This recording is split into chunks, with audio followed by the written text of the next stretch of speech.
مجھے تم سے کوئی نفع نہیں چاہیے، میں یہ چاہتا ہوں کہ خود تمہارے حالات اچھے ہو جائیں، تمہاری زندگی اچھی ہو جائے، تم سنور جاؤ، تمہارے خاندانوں میں سکون آ جائے، تمہارے قبائل میں امن آ جائے، اطمینان آ جائے۔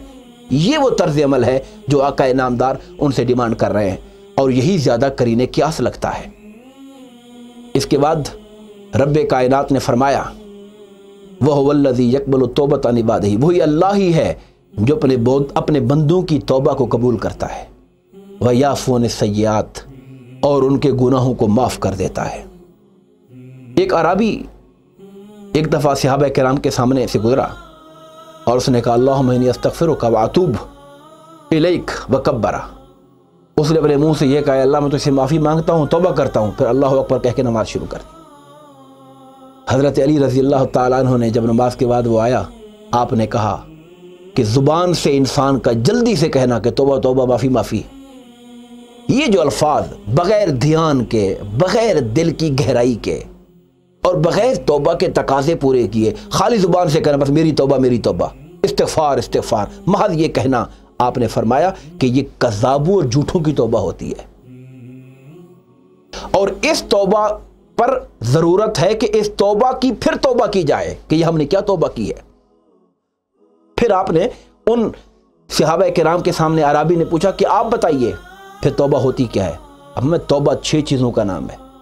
سب سے پہلی چیز اپنے گزشتہ گناہوں پر سچے دل سے معافی مانگی جائے، پھر انسان سے کہ جو فرائض جو ڈیوٹیز اس کے ذمہ لازم تھیں اس میں سے جو مس ہو گئی فوت ہو گئی ان کی قضا کی جائے۔ کسی انسان کی مالی طور پہ اگر ہم نے کوئی اس کا مال غصب کیا تھا، زیادتی کی تھی مالی طور پر، اس کی کمپنسیشن کی جائے، تلافی کی جائے۔ اسی طریقے سے ہم نے اگر کسی کا دل دکھایا، پریشان کیا تھا، اگر ممکن ہو تو اس شخص سے معافی مانگ لی جائے۔ جس طرح ہم نے اپنے جسم کو گناہوں کی لذت کے اندر ڈالا تھا، اب اسے پھر اطاعت کی بھٹی میں سے گزارا جائے، کندن بنایا جائے۔ یہ ساری چیزیں جب جمع ہوں گی تو تب جا کر انسان کی صحیح معنی میں توبہ ہوگی۔ توبہ خالی لفظوں کی تکرار کا نام نہیں ہے، یہ ایسے ہی ہے۔ اسی طریقے سے جیسے کوئی پیٹ بھر کے بعد پیٹ پہ ہاتھ پھیر کہتا ہے شکر ہے شکر ہے یا اللہ الحمدللہ الحمدللہ، شکر شکر تسبیح کا نام نہیں ہے۔ شکر کا بھی تقاضے ہیں عملی طور پر، قولی طور پر، فعلی طور پر۔ اسی طرح توبہ کے بھی تقاضے ہیں، اپنے عملی اور فعلی تقاضے ہیں اس کے۔ اس کے بعد سورہ زخرف کا آغاز ہوتا ہے۔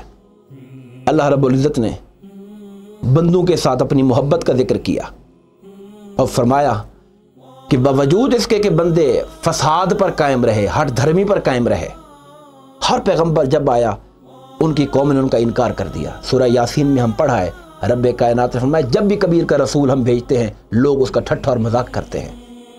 اگر رب کائنات غضبناک ہو جاتا اور جلد بازی کرتا تو رسولوں کا سلسلہ روک دیتا کہ اس قوم کے پاس رسول کیوں بھیجے۔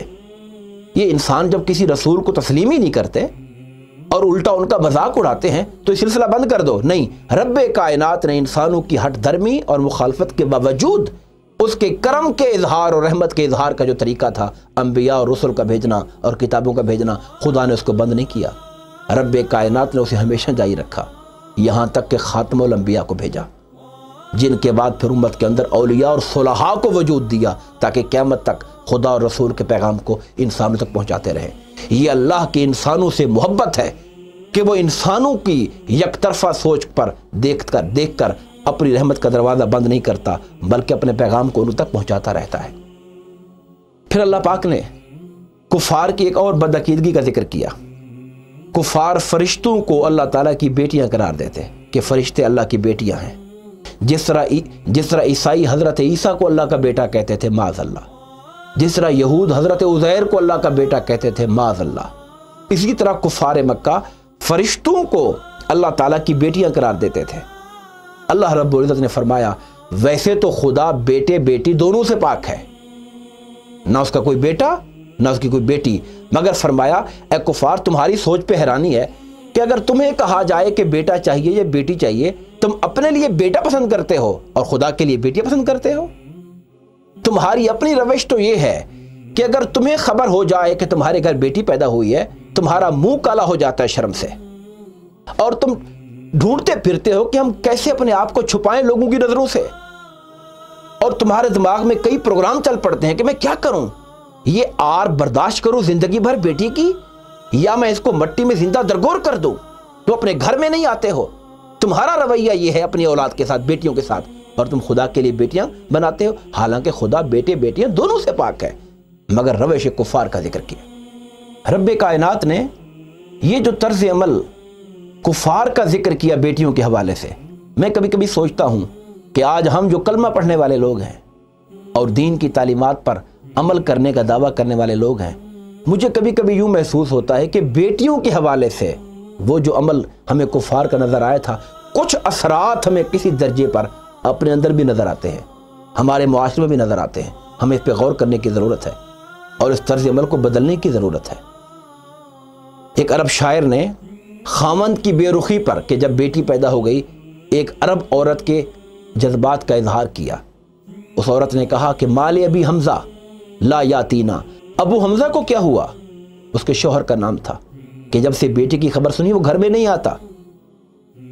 یظل فی البیت الذی یلینا، قریب والے گھر میں ٹھہرا رہتا ہے، اپنے گھر میں نہیں آتا۔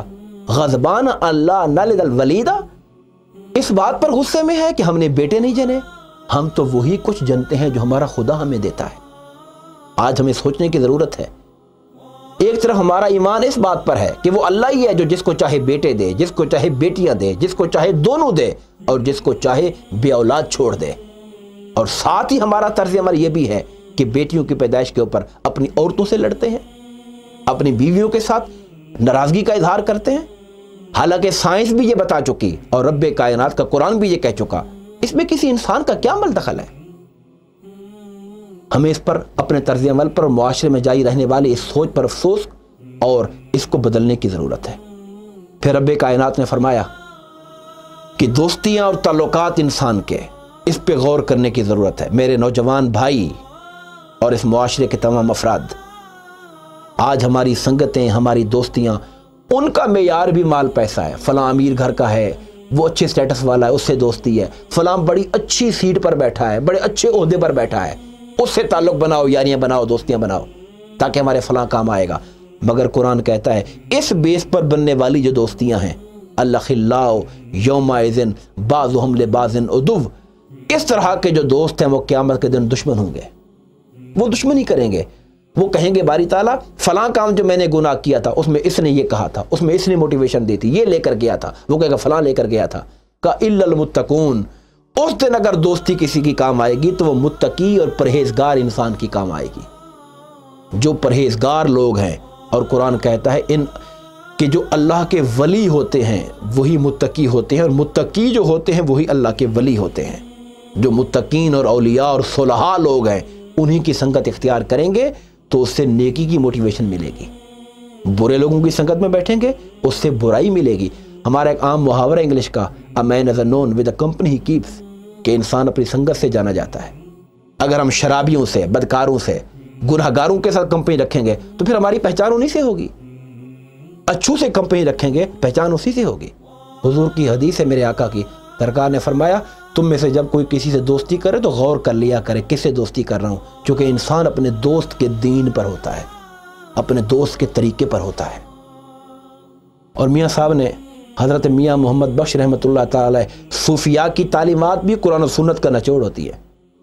انہوں نے یہ پیغام دیا کہ چنگے بندے دی صحبتی میں جیویں دکان اتاراں، خوشبو بھاویں مول نہ لئیے ہلے آن ہزاراں، تے گندے بندے دی صحبتی میں جیویں دکان لوہاراں، کپڑے بھاویں کنج کنج بیٹھیے چنگا آن ہزاراں۔ بہت غور و فکر کرنے والی بات ہے۔ آج ہمارا معاشرہ اس لیے بھی تباہ ہو رہا ہے، ہمارے بچے، ہمارے نوجوان، کیونکہ ان کی سنگتیں اچھی نہیں ہوتی، ان کمپنی اچھی نہیں ہوتی ہے۔ اس کے بعد سورہ دخان کا آغاز ہوتا ہے۔ سب سے پہلے قرآن پاک کی عظمت کا ذکر ہے کہ ہم نے اس کو بڑی برکت والی رات میں اتارا۔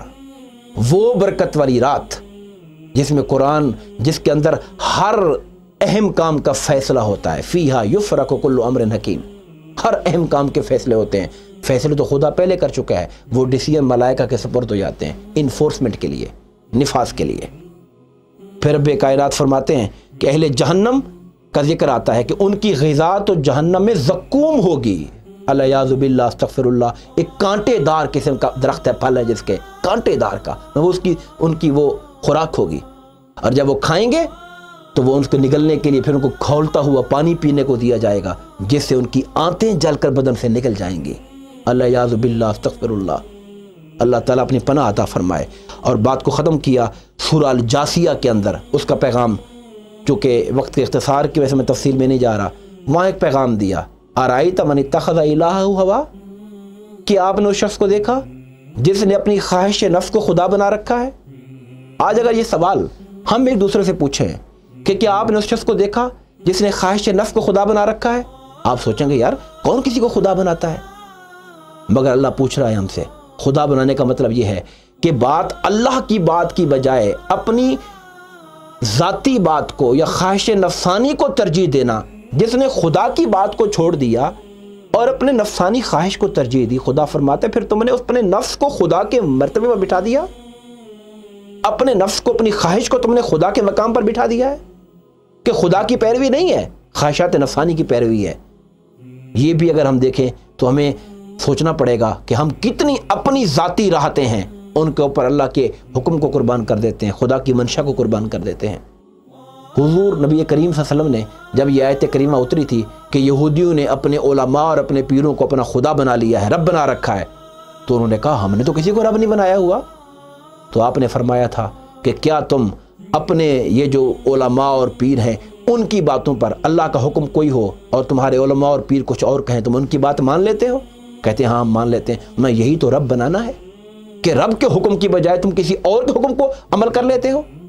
اب وہ خواہ کوئی عالم پیر ہو یا خواہ انسان کا اپنا نفس ہو، کہ ہم اللہ کے حکم کی بجائے اپنی نفس انسانی کی خواہش کو ترجیح دیتے ہیں، تو یہ بھی ایسے ہی ہے جیسے ہم نے اس کو اپنا رب بنایا ہوا ہے اور خدا بنایا ہوا ہے۔ ہمیں اس پر اللہ تعالیٰ غور کرنے اور اس کے انجام بد سے بچنے کی اور قرآن سنت کی تعلیمات پر عمل کرنے کی توفیق عطا فرمائے، آمین۔ وما علینا الا البلاغ المبین۔ مزید اسلامک ویڈیوز دیکھنے کے لیے ہمارے چینل اقرا اسلامک گائیڈ کو سبسکرائب کریں اور بیل آئیکن کو پریس کرنا نہ بھولیں تاکہ ہماری آئندہ آنے والی ویڈیوز کا نوٹیفیکیشن آپ کو بر وقت موصول ہوتا رہے۔ آپ ہمیں ٹویٹر اور فیس بک پر بھی فالو کر سکتے ہیں، جن کے لنکس ڈسکرپشن میں موجود ہیں۔